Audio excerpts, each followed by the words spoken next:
You ever walk into a place and instantly know you've stepped right into a storm? That's exactly what happened the day I first set foot inside the Whitaker mansion. Except this storm was three 6-year-old boys turning $1 million living room into something that looked like a tornado had chewed it up and spit it back out, feathers floating through the air, paint splattered all over those shiny white walls, chairs on their sides, chaos everywhere. But the wildest part wasn't the mess. It was the raw, painful anger in those kids' eyes that says, "We dare you to try, lady, just try." Tommy, the ringleader, screaming at the top of his lungs, "You can't make us like you. We want our mama." And his brothers right behind him, hands balled up, cheeks streaked with dirt and tears like they'd already decided I was the next casualty in their little war. And to be honest, part of me didn't blame them. 17 nannies had quit on them. In 6 months, nobody sticks around when they feel unwanted, right? But standing there, watching those boys try so hard to be tough, all I saw was heartbreak. Not bad kids, just 3 little boys drowning in grief, desperate to not let anyone close enough to hurt them again. I took a breath, stepped over a pile of Legos, and knelt down until I was eye level. "Look, I'm not here to take your mama's place," I told them. "I just know what it's like when your whole world falls apart." And, for a second, the room got quiet, like maybe I'd said something nobody else had before. Tommy glared, "You don't know anything about us." And I nodded because honestly, he was right, but I knew what scared looked like, what angry sounded like, and I knew what it was to push people away, hoping it'd hurt less if they left on your terms. "But here's the deal," I said, "I'm not leaving. Not today, not tomorrow. Not when you throw trucks or call me names.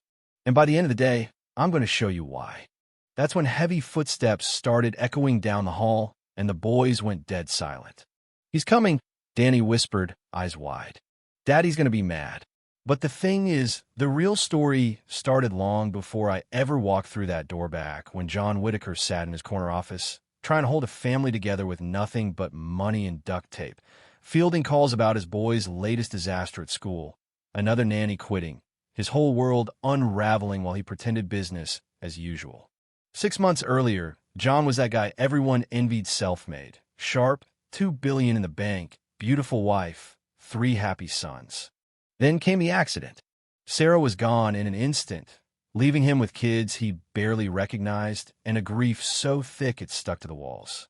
He worked longer hours, skipped family dinners, because coming home to that emptiness was harder than anything the boardroom could throw at him. He'd built empires, but nothing prepared him for the way his own boys looked at him now, like maybe he was to blame for their pain, even though nobody dared to say it out loud. The day I saw his ad for a nanny, I almost scrolled past it. The words challenging environment, competitive pay were code for our kids are a nightmare. But I paused because my life had trained me for this kind of hurt. My parents died in a fire when I was 7, and I bounced through foster homes, never letting anyone close enough to disappoint me. You know what I mean? When you've lived through heartbreak, you get a radar for it. I knew those kids didn't need another rule enforcer. They needed someone who'd actually see them.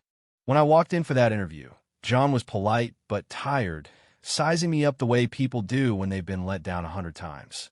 Other candidates tried to impress him with degrees and strict rules, or big smiles and empty promises. I just told him the truth, no fancy certificates, just years of surviving pain and helping broken kids find a little hope.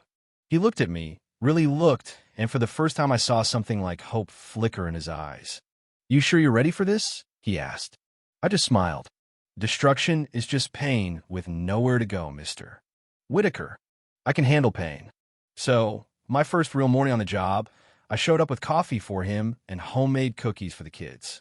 The boys woke up and went straight into chaos mode, syrup everywhere, orange juice bombs, shrieks bouncing off the walls. But instead of getting mad, I just laughed and said, "Man, you guys are creative." If they had awards for messes, you'd win, no contest.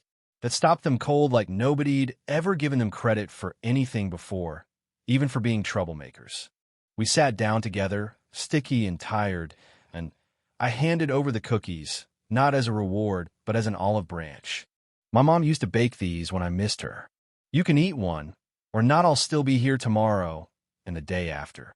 That was the first crack in their armor. Bobby tried one and grinned, and soon all three boys were quietly munching away, glancing at me like maybe, just maybe I wasn't the enemy. And just when it felt like the tide might be turning, the world outside crashed in. John got a call the media had sniffed out the nanny saga, and a local news station was about to run a segment painting him as the worst dad in America, his kids as demon spawn, the whole family put on blast. You could feel the fear roll through the house. John worried about what it would do to the boys. The boys worried I'd bolt just like all the others. But that night, instead of hiding, we all sat together and watched the story unfold on TV. The boys saw their own faces, heard strangers call them dangerous, damaged, and it cut deep. You could see Tommy start to crumble.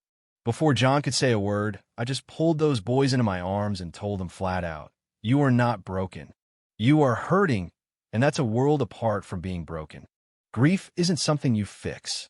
It's something you learn to live with, to honor, and sometimes it makes you strong in ways other people can't understand.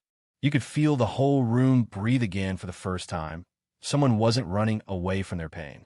But life's never that simple, right? Next morning, John's phone wouldn't stop ringing. The news had gone viral, and suddenly everybody had an opinion. Child Protective Services wanted a home visit. Business partners got jumpy. The school called about concerns. John was terrified, but the boys? They just wanted to know if they'd get taken away. And his voice shook when he promised he'd never let that happen. That's when I suggested something wild: let the social worker spend a whole day, not just an hour, really see us for who we are. And when Mrs. Rodriguez showed up, sharp suit, skeptical eyes, she didn't find chaos. She found three boys measuring flour, making cookies, sharing stories about their mom, about why new people scared them. For the first time, someone outside the family got to see their hurt, their hope, their little victories. At dinner that night, Mrs. Rodriguez looked around and said, "Mr. Whitaker, your family is healing. Keep doing what you're doing." And just like that, the storm started to break, not all at once, but enough to let in a little sunlight. Now, here's where life threw in a twist nobody saw coming. Months passed, and the family grew into something new. The boys started to smile again, made friends, talked about their mom, not just with sadness, but with love. John found his balance, learned to show up not just with money, but with time, with stories, with hugs. And somewhere along the way, he started to depend on me, not as the help, but as family. One night, after the kids had gone to sleep, he found me out in the garden, and with that kind of quiet honesty that only comes after losing everything, he said, "You didn't just save my boys. You saved me. Will you marry me?" And before my heart could even catch up, I was saying yes, tears running down my face, because sometimes love sneaks up on you and gives you everything you never knew you needed. Our wedding was in the garden, where Sarah used to play with the boys, her memory everywhere. But this time it felt like hope, not loss. The boys wore matching tuxes, carried the rings, and wrote their own vows, promising to be good and to help me remind John to eat lunch. 2 years later, we welcomed a baby girl, and the boys, once lost and angry, became the fiercest, proudest big brothers you've ever seen. Looking back now, I realized the story people wanted to tell was about wild, broken children, about money fixing everything, about tragedy and scandal. But the real story?